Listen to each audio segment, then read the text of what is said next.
네, 다음은 저희 경기도 기술개발사업 사업계획서 작성 요령에 대해서 간단히 안내 드리겠습니다.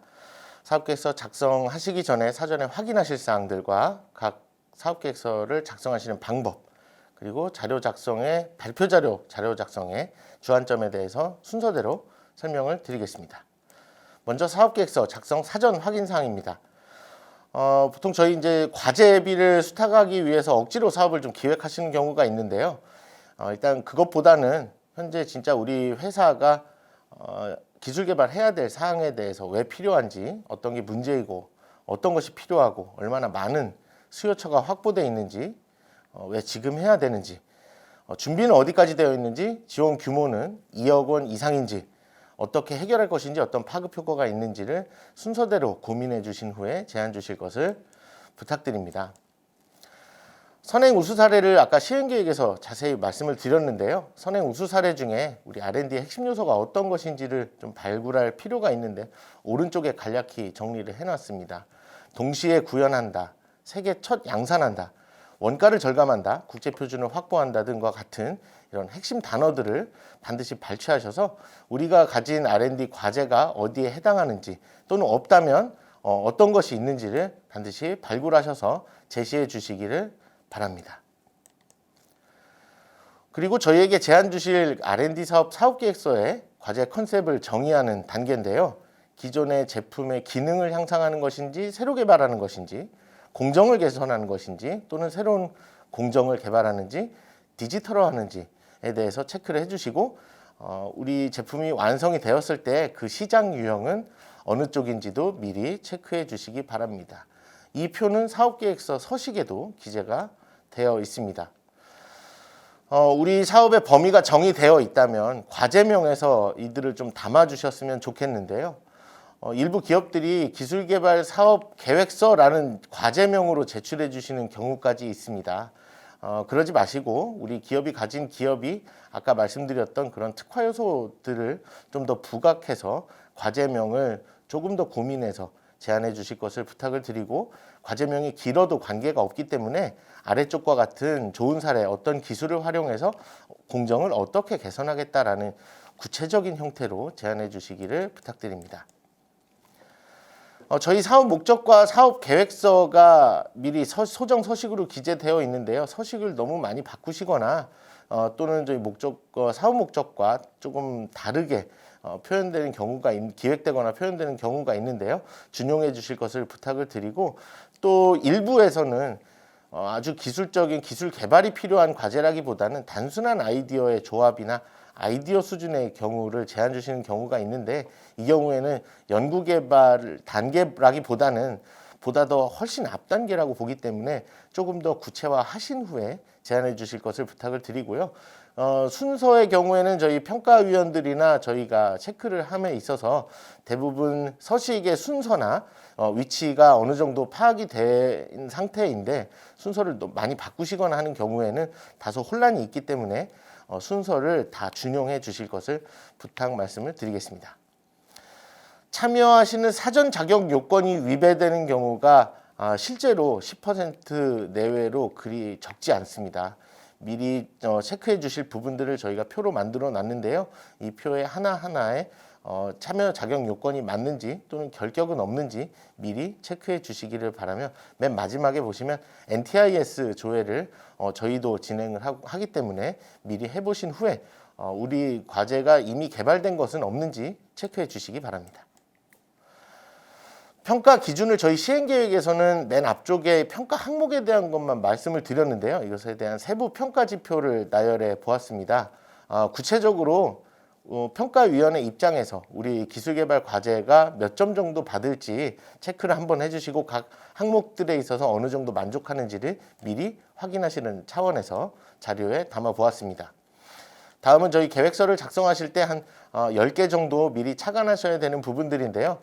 2008년부터 작년까지 900개 이상의 기업들을 지원하다 보니 그 이상의 과제들을 저희가 볼 수가 있었고 선정되는 사업계획서 또는 선정되는 기업, 연구기관의 과제들의 일정한 패턴이 있었기 때문에 그에 대해서 저희가 일부 요약 정리해놨습니다. 우선 이제 대부분 R&D 사업을 제안 주시는 분들이 연구소장님들이나 또는 엔지니어 분들이 많으신데요. 본인께서만 이해하시는 사업계획서가 생각보다 많이 있습니다. 기술 내용만을 너무 고도화해서 마치 논문인 것처럼 기재하시는 경우가 많은데, 그것보다는 조금 편하게 어느 부분에 어떤 기술이 왜 필요한지를 간단하게 알 수 있게끔 작성자만 이해하는 사업계획서는 지양해 주시고, 저희 평가위원회가 구성이 되면 특히 R&D 자원을 얼마나 우리 기업이 갖고 있는지를 판단하게 됩니다. 어떤 인프라를 갖고 있고 어떤 R&D 경험과 또 가능성이 있으며 우리 인적 역량은 어떻다라는 것이 잘 표현될 수 있게 기재해 주시기 바랍니다. 특히 저희 경기도 기술개발사업뿐만 아니라 다른 R&D 사업에 기존에 성공했던 이력 또는 실패했던 이력, 제안을 했다가 탈락해서 받았던 그 의견이 보완될 경우에는 훨씬 더 좋은 점수를 받으실 수가 있겠습니다. 사업화 전략에 있어서 마지막에 좀 막연하게 제시하시는 경우가 많이 있습니다. 세계 시장 규모의 몇 %를 점유하겠다라는 식의 막연한 접근보다는 조금 더 시장 조사를 면밀하게 하셔서 구체적인 산출 근거를 제시해 주시기를 바랍니다. 국내외 경쟁 기업이 분명히 존재하게 되어 있는데요. 그 경쟁 기업과의 기술적 또는 상업적인 차별화 전략, 가격적 우위라든지 기술적 우위 또는 기술은 조금 미치지 못하지만 다른 어떤 단점으로 보완할 수 있다라는 점을 부각해 주실 것을 부탁을 드리고요. 저희 사업비 구성을 조금 면밀하게 보는 편입니다. 연구비가 잘못 사용되는 경우가 있으면 안 되기 때문에 사업비를 너무 러프하게 기재를 하시거나 또는 기존의 다른 사업에 저희 사업비 서식이 아닌 다른 사업에 있었던 걸 그대로 카피를 하시거나 아니면 너무나 막연한, 예를 들면 기자재를 몇 억 사겠다 이제 이런 표현들은 저희가 평가위원회 시에 좀 과대 책정된 부분에 대해서는 예산에 삭감 또는 조정이 들어가기 때문에 미리 견적을 받아보시고 진행을 해주실 것을 부탁드리고요. 그림이나 도표, 사진을 조금 많이 확보를 해주셔서 평가위원들의 가시성을 확보해서 이해도를 높이는 방안을 추천을 드립니다.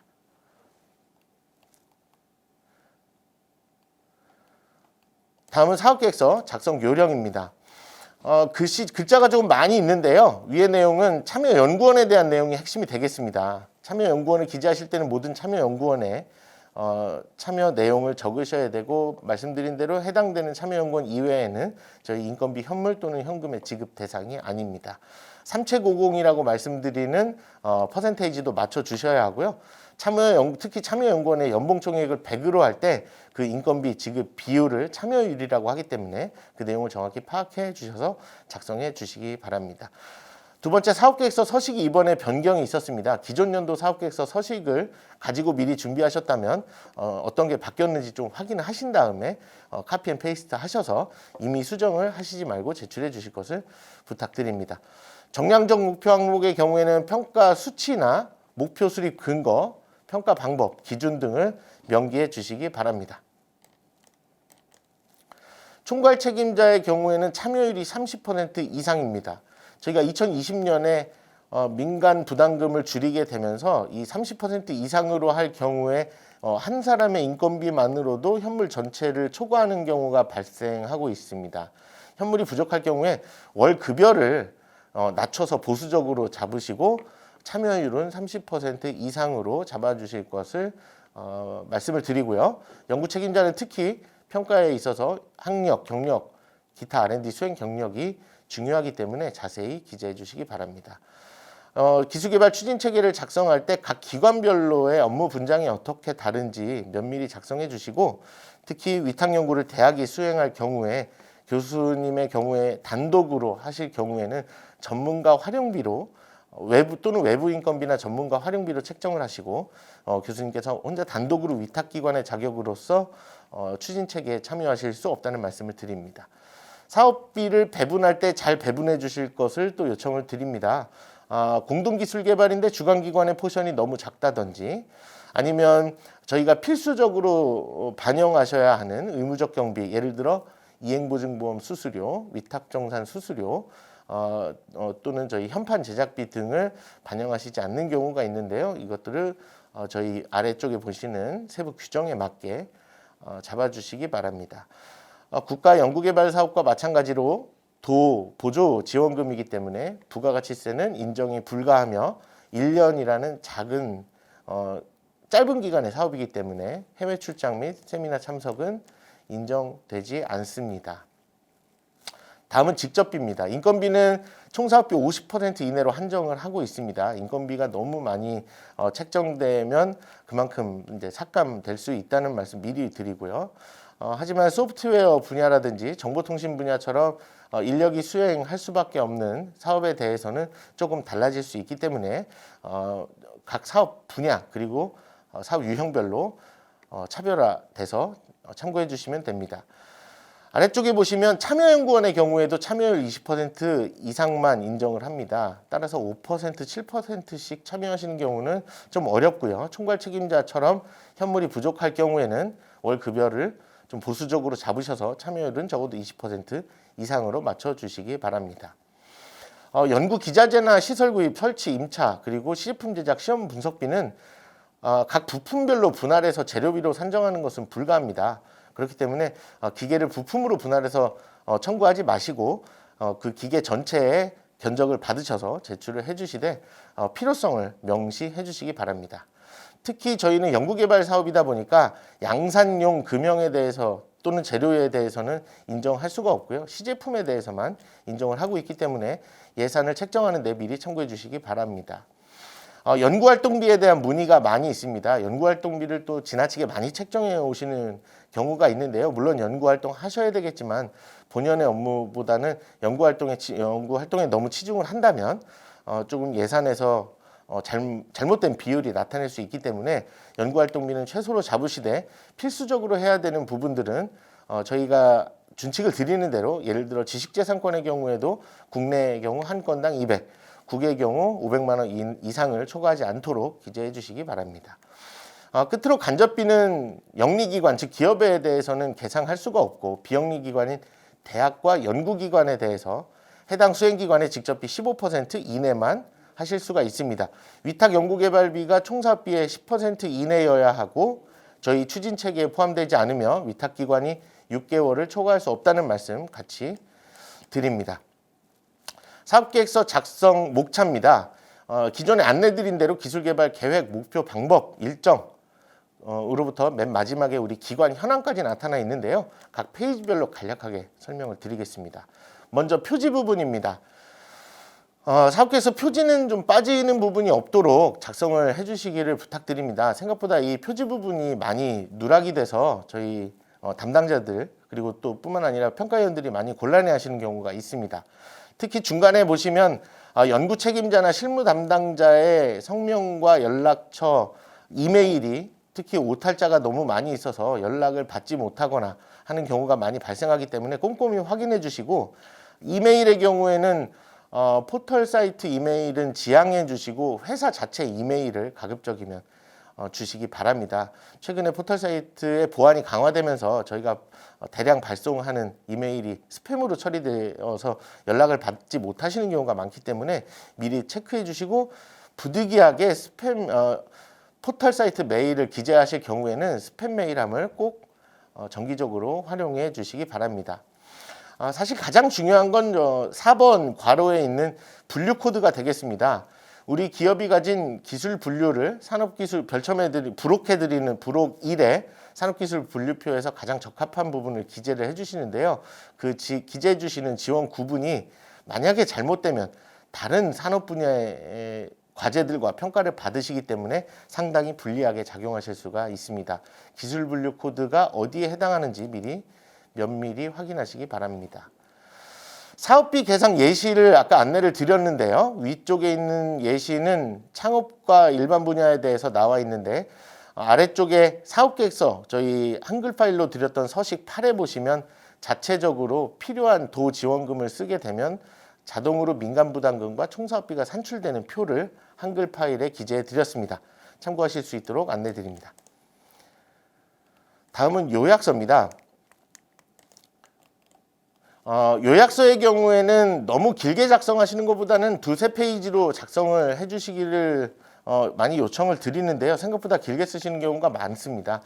평가위원회에서 제일 먼저 보게 되는 표지 다음으로 보게 되는 게 요약서인데요.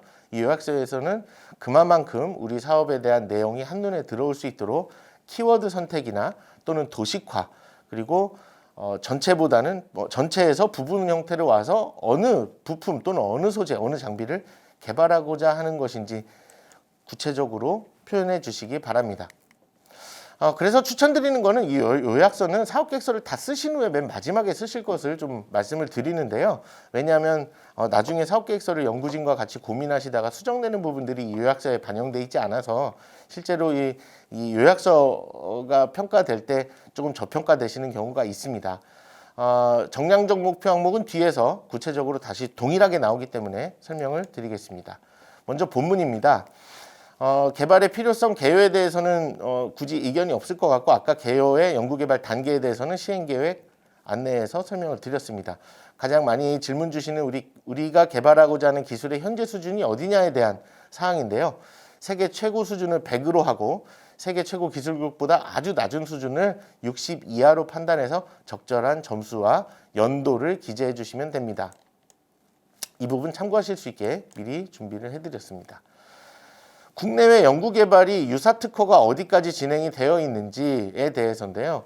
많이들 비워오시거나 우리 회사의 기술력만을 돋보이시려고 많이 작성을 하시는데, 그것보다는 유사한 사례나 특허 논문을 검색하셔서 3개 이상 정도는 기재를 해주신 후에 어떤 차별성이 있는지, 비슷한 부분이 있다면 어떤 차별화 전략을 두고 있는지 회피 전략을 기재해 주시면 큰 도움이 되겠습니다. 아래쪽에 보시면 아직 이제 기업 현장에만 계신 분들은 특허를 검색하거나 하시는 방법을 잘 모르실 수가 있어서 저희 특허 정보넷이라고 하는 키프리스에 문장을 통해 우리 과제명 정도 또는 키워드 정도를 넣게 되면 유사도가 높은 다른 특허들이 나오기 때문에 같이 담아주실 것을 권해드립니다. 정량적 목표 항목은 평가위원들께서 대부분 요약서를 열람하신 후에 다음으로 보시는 화면입니다. 물론 과제가 명확하게 이해가 된다면 그 다음에 보시는 화면이 될 텐데요. 이 정량적 목표 항목을 좀 등한시하시는 기업들이 생각보다 많이 있습니다. 단적으로 평가 항목이 단 한 개, 개발이라고 하는 평가 항목 한 개만을 제시하신다거나, 단위가 맞지 않다거나, 또는 비중이 100%를 전혀 100%가 되지 않는다던가, 연구개발 수준에 있어서 세계 최고 수준의 기업 또는 유사한 국내 기업이 있음에도 불구하고 기재하지 않는 부분, 수행 목표를 아주 단순하게 개발 완료, 평가 기관을 자체로 하는 경우가 많이 있습니다. 지금 제가 앞서서 말씀드린 사례들만 하지 않으시고 그 반대로 여기에 기재되어 있는 사례, 올해 갱신을 했습니다만 이 사례를 통해서 구체적으로 설명을 드리겠습니다. 목표 항목은 일단 제일 먼저 개발하고자 하는 수요처의 증빙 자료가 있으면 상당히 높은 점수를 받습니다. 수요처에서 요구하는 목표 항목의 스펙이 이 목표 항목에 정확히 반영이 된다면 가장 좋고요. 특히 외국 선진 우수 유사 제품이 있다면 그 브로셔나 그 안내 카탈로그에 나와 있는 그 스펙이 이 세계 최고 수준의 국가와 기업 수준에 기재되어 있다면 보다 공신력이 있고 신뢰도가 높아진다고 하겠습니다.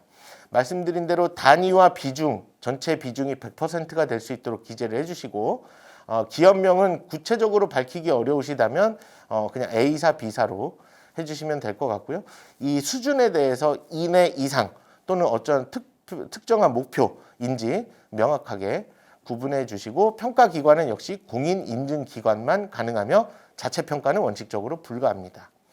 아래쪽에 평가 항목별 세부 내용은 각 평가 기관에서 제시하고 있는 규격이 있다면 그 규격에 맞는 조건이나 테스트 횟수 같은 것들을 기재를 해주시고, 그러한 평가 기준이 ISO 인증처럼 공식화되어 있지 않다면 수요처와 협의하셔서 수요처에서 요구하는 횟수나 조건들을 기재해 주시면 됩니다. 추진체계는 주관기관 단독일 경우에는 주관기관에 대해서만, 그리고 참여기관과 위탁기관이 있다면 각각의 기관에서 해야 하는 역할을 명시해 주시면 되고 도식화해 주실 것을 권해드립니다. 추진 일정의 경우에는 샘플로 저희 계획 수립 단계부터 시제품이 만들어져서 최종 평가를 받는 데까지 총 1년으로 예시를 들어놨습니다. 시장조사 분석을 또 구체적으로 해오지 않으셔서 지적당하시는 경우가 많습니다. 기술 개발 후에 사업화가 될 것인지 아닌지가 저희 평가지표상 상당히 높은 비중을 차지하고 있기 때문에 개발 기술에 대한 경쟁사의 기술에 대한 조사, 그리고 우리 제품이 만들어지면 대체되는 어떤 그 제품에 대한 조사를 철저히 해주시고, 국내외 시장 규모에 대해서는 오른쪽 아래에 있는 참고 1, 2의 기술 로드맵이나 해외 시장 동향 또는 국내 시장 동향, 논문, 언론에 대한 정보, 기타 통계청 자료, 학회지 등을 참고해서 구체적으로 작성해 주시기 바랍니다. 이를 바탕으로 사업화 목표가 수립이 되게 되는데요. 조금 허황된 목표를 기재해 주시는 경우가 많이 있는데, 수요처와 함께 논의하셔서 실질적인 매출 창출 효과, 투자 유치 또는 기술 이전 고용 창출 효과를 기재해 주시면 되고요. 특히 여기에 나와 있는 총 매출액은 우리 기업 전체의 매출이 아니라 우리 이번에 개발하게 되는 개발 제품의 매출액임을 명시해 주시기 바랍니다. 아래쪽에 있는 지식재산권 확보와 연구 성과 목표 항목에 대해서는 특허의 경우에 또는 논문의 경우 비용이 수반되기 때문에 뒤에 쪽에서 설명드리는 사업비의 예산과 일치할 수 있도록 작성해 주시기 바랍니다. 사업화 계획은 대부분 자료로서 가름을 하게 되는데, 처음에 말씀드린 대로 수요처가 구매 의향이 있다든지 또는 수요처의 견적서, 수요처의 목표 항목이 제출되면 훨씬 유리하다는 말씀을 드립니다.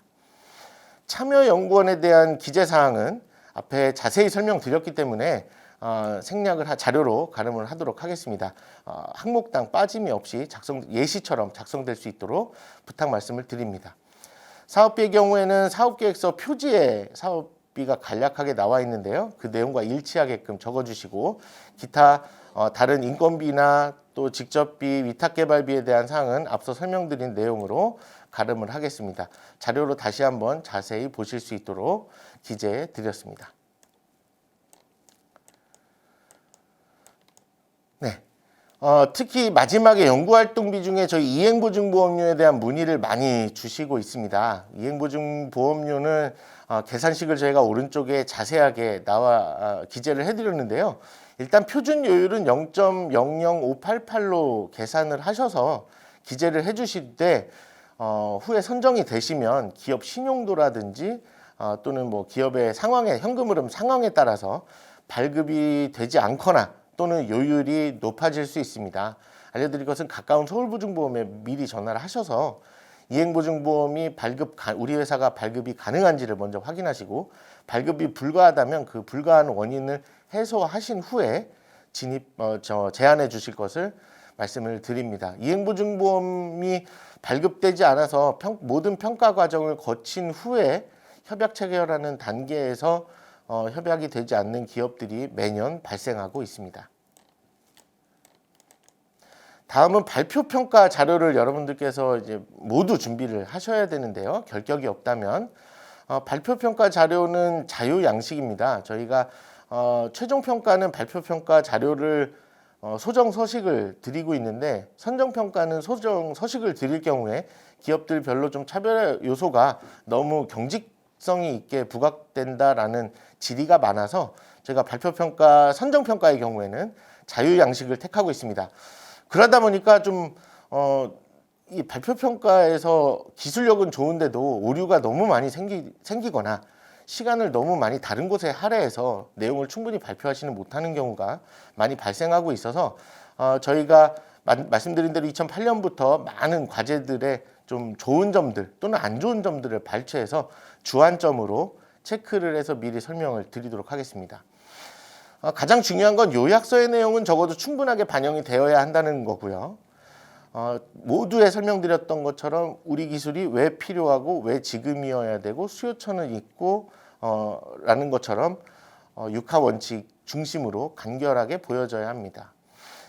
가장 좀 안타까웠던 부분들은 어떤 회사에서 아주 작은 요소 부품을 확대해서 그 기술에 대한 것만 발표를 마치고 가셨는데요.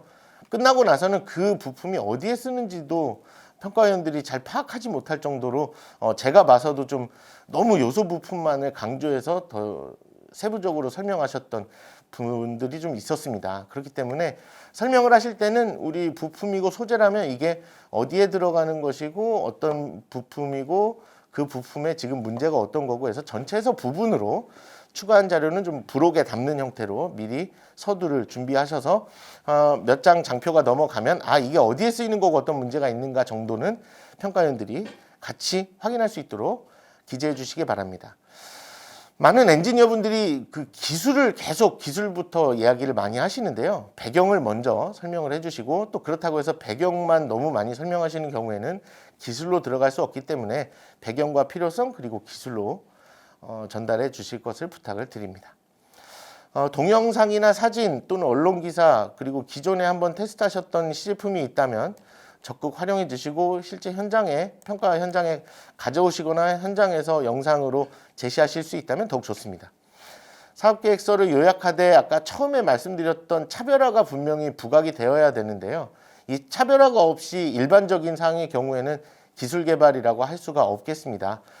보여드리는 여러 가지를 제가 발췌를 했습니다만 이거 이외에 차별화 요소가 분명히 부각되어야 한다는 말씀 드리고 저희 평가 기준을 다시 한번 명시해 주시기 바랍니다. 사업화 요소 그리고 혁신성에 대한 내용이 상당히 높기 때문에 그 두 가지에 대해서는 미리 참고하시고 자료를 구성해 주시기 바랍니다. 1번부터 5번까지는 저희가 발표 시간이 15분 내외입니다. 15분 내외 동안 순서대로 기본적으로는 말씀해 주셔야 되는 사항들을 목차를 구성해 봤습니다. 그러니까 일종의 서식은 드릴 수 없지만 순서는 드린다라고 보시면 되고요. 여기에 꼭 필요한 내용들을 담았습니다.